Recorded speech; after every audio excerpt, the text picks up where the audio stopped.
What is the rationality debate? It was a good night, though. A really good night. We all suffer from the Dunning-Kruger Effect to some degree. Once you see truth, you can't unsee it. This is why people like David Packenow and people like Chater and Oakenfeld argue that there is two different types of rationality. Ooh, good meme.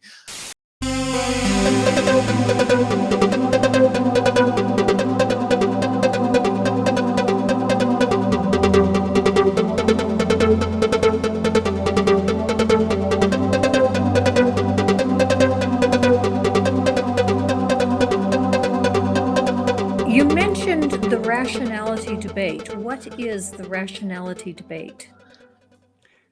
It's an ongoing discussion about whether or not humans are rational, what it means to be rational, what rationality is, and that kind of thing. And it kind of takes place between philosophy and psychology and neuroscience. Okay. And we have a comment, a super chat from Godless Scummer who says, I can testify that Joe doesn't always use reason. For example, I know drinking more Guinness won't end well for us. So let's drink more Guinness. It was a good night, though. A really good night. At least what I can remember of it. Apart from falling asleep on the bus on the way home, which was a 20-minute journey and ended me taking 2.5 hours to get home. Oh, goodness. But other than that, it was a really good night. You needed a day out anyway. I did. I think all of us do after the pandemic. Yeah. But what you bring up there, Dave, as well, about things that get in the way of the reasoning process. I mean, I think that they're actually a good point in the discussion to make. There are so many different things. Like Dave mentioned, there's the cognitive biases. So something to remember is that you might have a cognitive bias. So if you react really quickly to a bit of information and go, no, that's crap. Is it? That's what you've then got to ask yourself, because especially if this is a topic that really interests you and you think, you know, it's important to you some way, or it could affect you in some way, then actually having a snappy response to it isn't always the best. You should constantly reconsider it. But I mean, this is why you need to be pragmatic with it. And on the time and energy point is the fact that, well, actually, this doesn't affect me. I'm not interested in the conversation. So I'm probably not even going to bother getting this conversation. They've said this thing. I don't really care about it. Yeah, whatever. And carry on. But, you know, if it is something that could seriously affect you or your family, your friends, or it's a topic you're really passionate about, you know, if you love having conversations about morality or Christianity or Islam, spend the time looking into them and don't just have a, oh, yeah, it's just all bullshit. And, well, you know. Yeah. One thing I like to remind people is that we all suffer from the Dunning-Kruger effect to some degree. A lot of people might find it insulting, but it just is a cognitive bias. We all tend to have this thing where when we have a limited amount of information, we think we know a lot about the topic because we don't know how much we don't know. And if you, to be a better reasoner, if you keep that in the back of your mind at all times, you're less likely to jump in and allow your ego to take over and start thinking you know everything. Yeah, a prime example of this sort of thing happening is for anyone who's ever worked in an office, you might have a team of analysts. And I used to work on a team of analysts. And part of the skill set there was to have advanced knowledge of Excel. And people would come into the team and they would... they'd you know, say, oh yeah, I've got an advanced knowledge of Excel. This is part of the interview process. And you go, okay, it's cool. So what can you do? And they knew some things that on a business level are considered advanced, but when you actually know the program, there's a hell of a lot more can do. And they don't know any of that, but they assume because they know that this have very small scope of knowledge, they can do a VLOOKUP and use pivot tables, that they've got this incredibly advanced knowledge. And then they're blown away when they see all this more. And you've broken that bias. And all of a sudden they dip down and they go, oh my God, there's so much I don't know. And that is true for pretty much everything that we ever learn. That dovetails with a comment that I was waiting to get to from Julie, who says a good example of rationality being affected by evolution is fear of the dark or seeing a scary shape in the dark that turns out to be a pile of laundry. Yeah, you're not scared of the dark. You're scared of not being alone in the dark. And that gets to an argument that, as a believer, I thought was profound, but as an unbeliever, I realized was not so profound, which it comes from Brown. I can't remember. Steve Brown used to always say, once you see truth, you can't unsee it. And what I came to realize is what you see as true, you can come to realize that what you were seeing was not exactly right. As Dave mentioned, you were seeing it with a particular bias, and the way I relate it is like I'm going for a walk. I'm 200 yards from a mailbox, and from that perspective, the mailbox looks like a dog. And as I get closer, I realize it wasn't a dog; it was a mailbox. And it's not that the truth of what it was changed; it's just my perspective on it changed. Exactly. Yeah. Yeah, great way to put it. Humans are pattern recognition machines at the end of the day. We are induction machines. We are built for induction. So you saw a pattern, you thought, oh, that's what it is. And then you confirmed what it is when you got closer. And as you say, the truth didn't change. Just your understanding of the truth changed. This is why people like David Packenow and people like Chater and Oakenfeld argue that there is two different types of rationality. Just going by the theoretical rationality isn't enough, because there's this sense of everyday rationality, and the theoretical rationality would say that you're irrational for not gathering all the data before you make your assessment about the mailbox and judge it to be a dog. But in day-to-day life, we don't always have that. And if you see a snarling dog growling at you, and it's just scared, and if you go up to it and pet it, it's going to be friendly, you don't often have the time to actually assess that data. And it's safer for you to just go, that dog is snarling and growling at me, I'm not going to pet it. Yeah, that's a sense of everyday rationality. There's other problems with general reasoning as well. So Okay. Dave mentioned information availability, and that's a good one. But there's other problems with information. Sometimes the information can be incredibly complex. I mean, I'm just a layperson, but I've got an interest in philosophy, and some of the philosophical stuff I read, I sit there going page after page, going and looking up what all these different words mean and everything. And in the end, quite often I go, Dave, what does this mean? Because it is really hard to understand some of this stuff. So the complexity of the information can also make it hard to understand. And if you might think you understand it, and therefore you get it wrong. On top of that, time to read and verify the information as well. Consider something new came out about evolution, and it was this 50-long article, and you've got an interest in evolution, but actually you've got to work, you've got family, you've got everything else going on in your life, and you want to read the information you do, but you haven't got the time to, one, go through every single page, and two, verify everything to other sources. And so to an extent, you then start relying on experts and the peer review process and their conclusions and the shortened versions of it. And you've got to then understand that you're actually basing your perception on someone else's perception.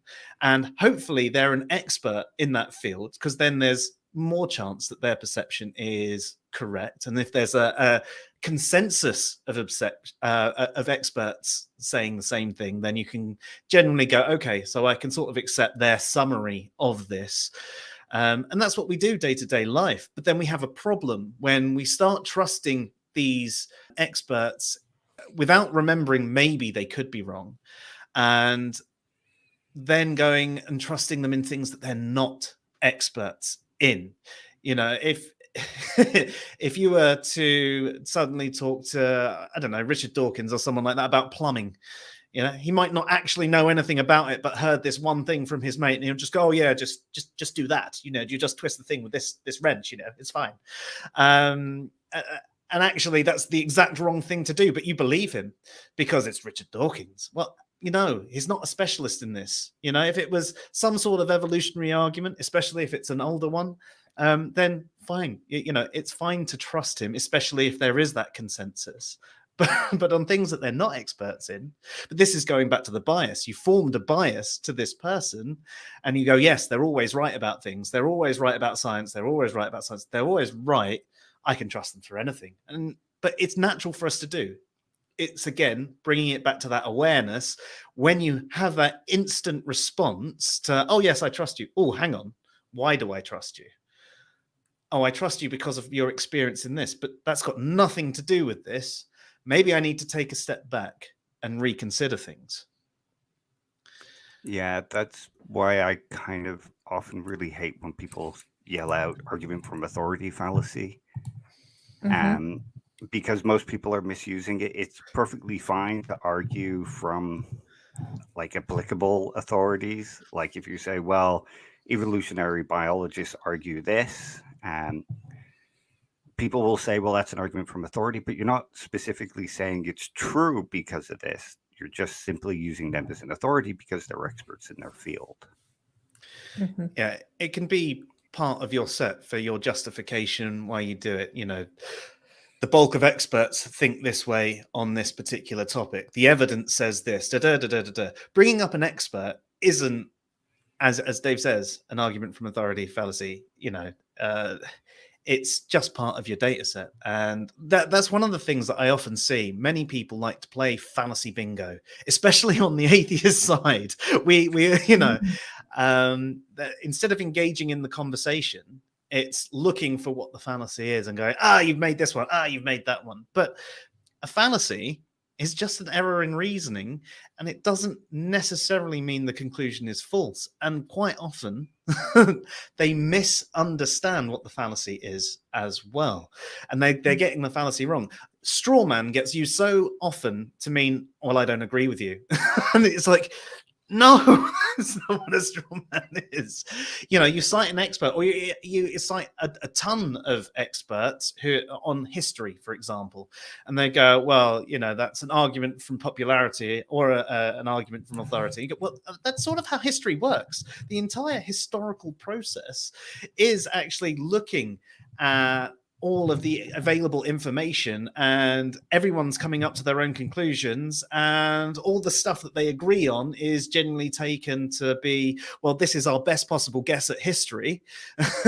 I'm talking sort of ancient history wise, and the stuff around the fringe is generally thought of, well, no, that doesn't seem as likely, or it could be maybe.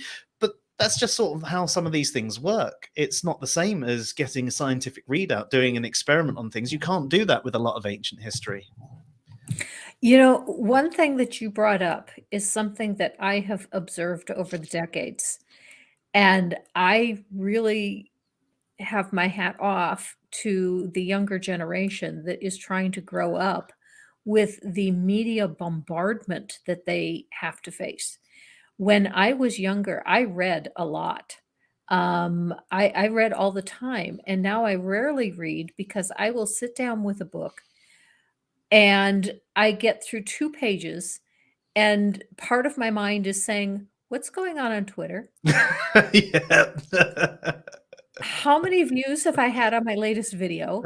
And, "Oh, I'll just check real quick, and I'll come back to the book," and I don't. Yeah, And there 2 is hours so later. much. Yeah, I think young people, are so bombarded with so much information that it is really hard to block it out and concentrate on one thing. Definitely, there's too much easy entertainment as well. You know, young people, and you know, even myself, I'm not very good at being bored. Right? I mean, the second a conversation dies, I look at my phone, and I can't help it. You know, I have to try really hard. I have to go and put my phone away somewhere. Otherwise, I'm just, you know, and I get lost in it, and then I don't hear what anyone else says either. I'm just lost on the infinity scroll. Ooh, good meme. You know, and they can't handle being bored. You know, I mean, I don't actually let my daughter watch that much TV, but in the morning whilst I'm having my coffee and whilst I'm making dinner in the evening are the two times she gets to have something on, because it just keeps her focus and doesn't keep her pulling on my leg. In fact, it still doesn't always work. But if I put on something like YouTube in because there's this baby yoga thing on there that's really good that she likes, or something sensory or some learning thing, and an advert comes up, she's just instantly like, ah! And it's just like, well, hang on, just wait. It's 10 seconds. No, make it go. You know, I mean, she is only 2, but she's already used to, you know, the Netflix world where there are no commercial breaks or anything like that.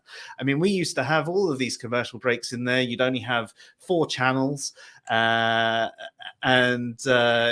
you know, generally there'd only be 1 or 2 things you'd want to watch in an evening anyway. And now you've got so much choice and so much entertainment, you end up not doing other things that you would otherwise have wanted to do.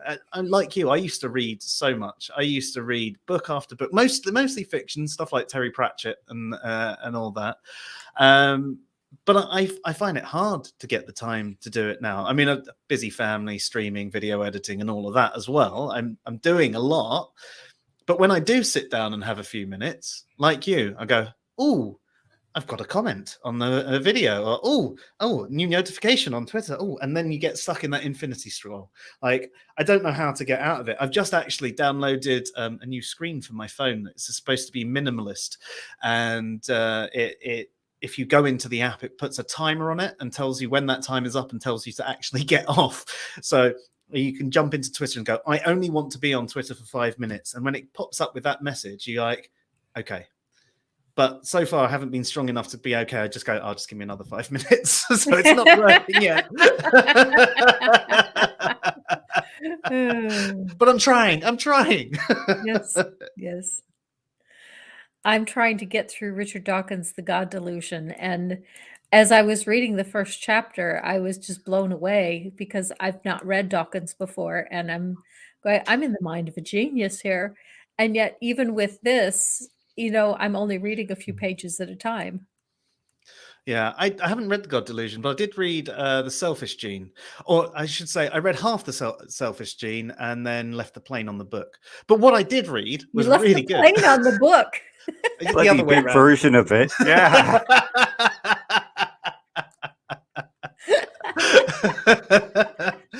Wordsing is hard, okay?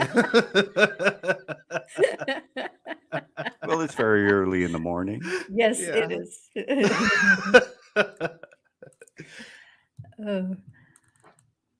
There's another topic in here that I kind of want to get to, but are we done with this topic? Did you want to add anything to that, Dave, before I switch us on topic? No, it's good. I mean, there's some stuff that we could probably discuss about like logical entailments of our beliefs and how we should follow them when doing good reasoning, but that can come after whatever topic. Yeah, hold that thought, because I don't think this one is going to take very long, but remind me to get to that right after that. And that is, I wanted to bring up this comment from Philip Mueller. Now, he previously, and I'm not sure exactly where it was, made a comment with regards to the incorrect use of ad hominem. Yeah, and then he adds, insulting someone is just that, an insult. It only ever becomes fallacious if it's used as a mean to conclude that someone is wrong, and even that exceptions exist. My personal experience with being accused of ad hominem attacks incorrectly is when I attack an idea and someone accuses me of an ad hominem, and I said, I didn't say anything about the person, only the person's idea. But evidently Philip Mueller sees it going in this direction as well. This is something I have not seen. So that the way Philip describes it is the way I've generally experienced it. But I can explain a little bit of probably the cognitive process that someone goes through when they see you attacking the idea. If you say, I mean, especially deeply held beliefs, they form part of an identity, right? So if you say this belief is stupid, that translates to I am stupid for believing this. Therefore, you are calling me stupid. And that is probably where they're going. But even then, you're just insulting them. So, but that's probably what's going on inside. And that's why I try and say, rather than actually attacking the belief, try and address the belief, try and point out why you think it's wrong rather than why you think it's stupid, because you might get a better conversation. And in fact, maybe before you even address why you think it's wrong, asking more sort of open questions about it and letting them explain why they accept this particular thing first, and then going to each bit, go, well, how does that work? Does this justify this? And but doesn't this contest this bit? And isn't there a contradiction here? And trying to make them realize that maybe their reasoning to that belief isn't quite as rational as they'd hoped. Their belief could still be true, but their reasoning might be false. And if you focus on that bit, they might then take a step back. They'll probably get really angry all the same, but they won't suddenly go, you've done an ad hom, and shut down the conversation and just stonewall. They'll have actually had something that might percolate in their mind, and they might come back a few days later and go, so I've been thinking on this one a bit more. Okay. Very good point. Did you want to add anything with regards, or Dave, with regards to Philip's comment? No, I agree with it. It's like ad hom gets used a lot incorrectly because, like you said, when you've had it where you've attacked an idea and somebody has said you're committing an ad hom, or like somebody mentioned Matt Powell, he did a video recently about how childish atheists are. I think that was the same guy. I remember the video. I don't know the name, but yeah. Yeah, I think it's him. And that was basically a 5-minute long ad hom. Because what he was doing was saying, well, all your arguments against God are terrible because you enjoyed Deadpool, and Deadpool is for childish people. That's an example of an ad hom. Because you're saying their conclusion must be false because they do this childish thing. Whereas if you were just to turn around to Matt Powell and say, you're a child, that's not an ad hom, because you're not attacking his arguments. You're saying just he's attacking him. He is a child. But that's not I haven't even heard of him before that. No, Yeah. neither. Jack was actually in that video as well, wasn't he? To me, anyone under 35 is a child. Yeah. That's because my oldest child is currently 35. Oh, fair. That makes sense. Yeah. Next year, anyone under 36 will be a child. To be fair, I mean, I'm 38 and I still feel like a child. So,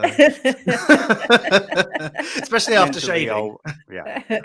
Yeah, you look about 15 once you've shaved. But yeah, actually, on that note, I even created a poll off of the back of that, didn't I? And I asked whether you were a non-theist and you liked comic book stuff, or an anime, or did 4 options for non-theists and theists. And it turned out overwhelmingly that pretty much everybody liked either comic books or anime or anything like that. So his argument, even then, even if it wasn't an ad hom, would just not work. No. Okay, let's get back to the topic that you brought up, Dave, and I can't even remember what it was. Logical entailments of our beliefs. Okay, thank you. So you can tell I'm much more awake than I was last time I was on. I actually have a memory. Yeah. So if we're going to be good reasoners, there are certain things that kind of follow from our beliefs. And there are things logically entailed by our beliefs. So if you say no testimony can be trusted, then it would follow that none of the books that you read on science or evolution can be trusted, because they're simply the testimony of the people that have actually studied these things. You're not getting it from direct experience. Testimony is anything relayed through writing or verbal kind of oratory. Yeah. And so if you say testimony can't be trusted, then when Fauci says wear a mask, it stops thing. Unless you actually go out and perform those experiments, you're taking them on testimony. So you have two conflicting beliefs there. So it should be logically entailed that either you can trust their testimony and therefore some testimony is trustable, or if no testimony is trustable, you shouldn't be taking information from books and like learning from your teachers and that kind of thing. So we all have certain beliefs that logically entail other things. And if you want to be a good reasoner and not be in contradiction with yourself, you should be following those logical entailments and holding the beliefs that are logically entailed by previous beliefs.